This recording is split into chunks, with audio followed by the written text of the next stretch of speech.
This one's for you and me, living our dreams. Hello? Who's this? Nako, puyat ka na naman kagabi, no? Kakanood ng K-drama. Oh, Echo. Ikaw pala yan. Paki mo ba kung nanonood ako? Ang ganda eh. Siyempre, may paki ako kasi concern ako sa'yo. Remember? I'm your boyfriend. By the way, good morning, Milo. Good morning to Milo ko. Oo naman, sweet ah. Bakit? Bawal?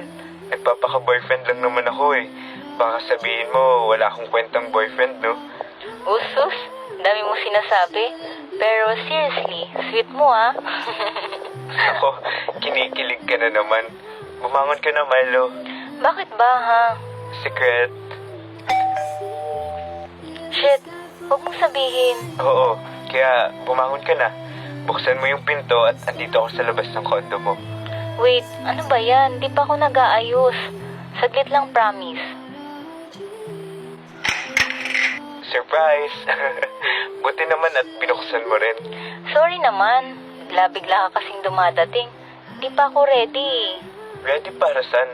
Sus, mas maganda ka kaya kapag bagong gising, no? Maliit na bagay. O tara, pasok. Upo ka. Ay, salamat. Bakit ka nga pala nandito? Namiss kita agad eh. Ano ba? Pero seriously, I just want to make our first day as kunwaring magjowa as memorable sana.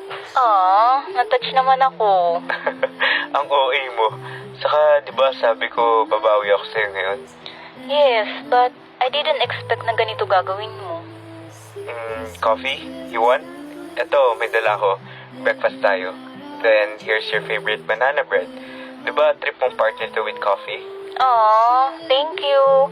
I really love this. Grabe, alam mo talaga kung anong gusto ko. Siyempre. Ikaw pa. Grabe, di ako sanay na boyfriend kita. Medyo awkward pala, no? Yep, medyo. But I kinda enjoying it. Ako rin, it's weird. But at the same time, I like it. Yeah.